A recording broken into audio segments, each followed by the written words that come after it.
Good afternoon. My name is Chris Appleton, and I am the co-founder and executive director of WonderRoot. We are an arts and social justice organization that has been working here in Atlanta for 15 years, interested in the way that art and artists have a long history of being on the front lines of advancing change in people, places, and movements. Personally, I became interested in this work long before I started WonderRoot while in college, because I had seen how the arts had affected my life, those around me, and had made change across the globe. So I'm here today to talk about why art advances change.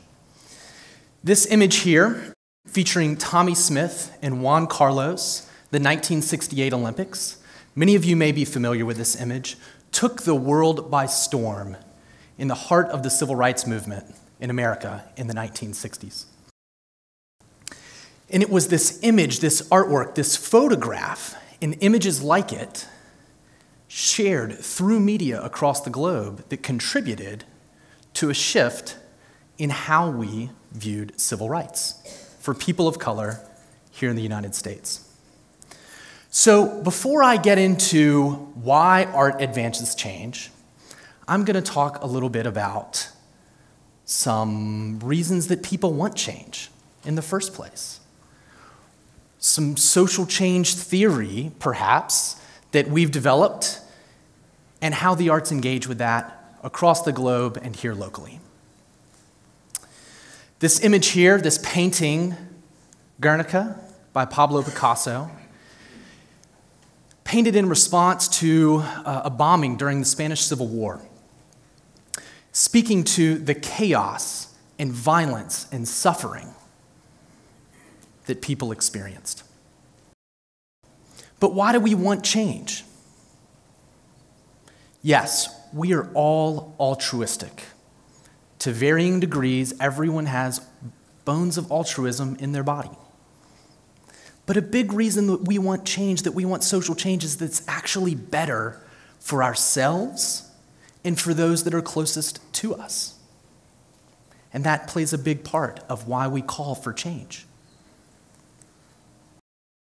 So, working at WonderRoot over the last 15 years, we've developed a social change framework that suggests that there are 3 conditions that need to coexist in order for change to take place. For a movement to reach a tipping point, for a community to reach a tipping point, for lasting social change. And it's because of these that the arts are particularly well positioned to affect change.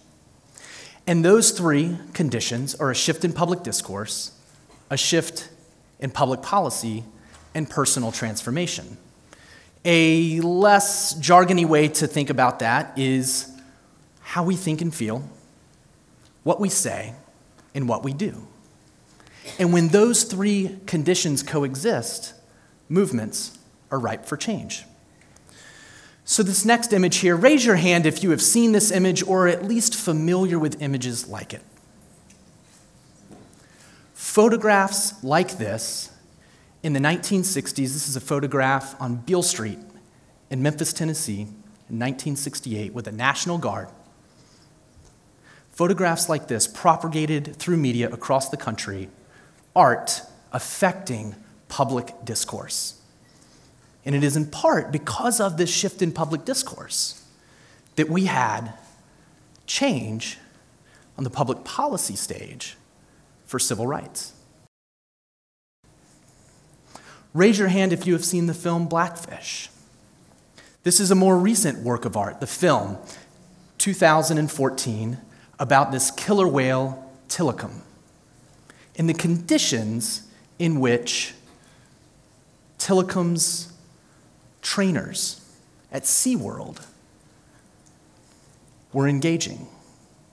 The violence that both these animals and the workers experienced were uncovered in this film. And as a result, there was a wave of public policy and regulation backlash.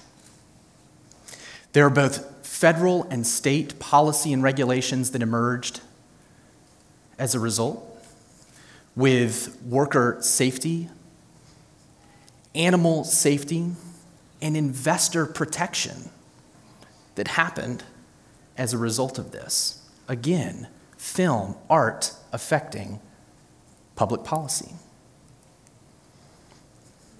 Who here has done the YMCA? Do it with me, YMCA, right? So this song and performance that everyone in the room has done, whether you raised your hand or not. This song and performance that we have all done, whether we are aware of it or not, has become an anthem for gay rights.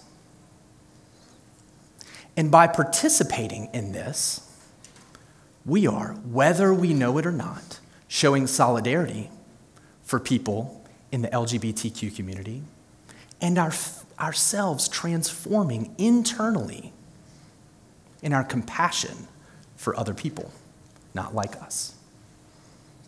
Art affecting personal transformation. Super Bowl 53 is coming to Atlanta in February. I don't know about y'all. I'm not a huge Super Bowl NFL football fan, but there's a huge opportunity that Atlanta has when the Super Bowl is here, when all eyes are on Atlanta. And we started asking ourselves some questions at Wonderroot and some of the work that we do around community identity and community storytelling. What will the stories around Atlanta be told during the Super Bowl?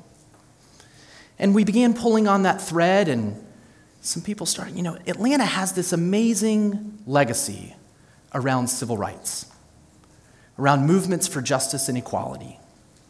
But not just during the 1950s and 1960s, not just the Black freedom movement and Black liberation movement, though that's certainly the bedrock of Atlanta's incredible role in movements for justice and equality globally. But Atlanta is leading on these issues today around women's rights and students' rights, LGBTQ rights, and immigrant and refugee rights.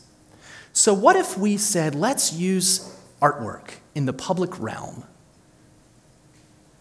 to reinforce a narrative that Atlanta is on the front lines of advancing justice and equality, past, present, and future. So, leading into the Super Bowl, we will produce 30 permanent public artworks like this one here. This photograph, which will be installed just around the corner here in a couple of weeks, is a photograph of 9 mothers who lost their sons to police violence here in the United States. Another example of work here locally that is affecting change is some work that we've been involved with MARTA. This painting, this large-scale mural, is on the side of the King Memorial MARTA station, less than 3 minutes from where we are now. And we were engaged in that work really thinking about how economic opportunity and economic mobility was related to public transit.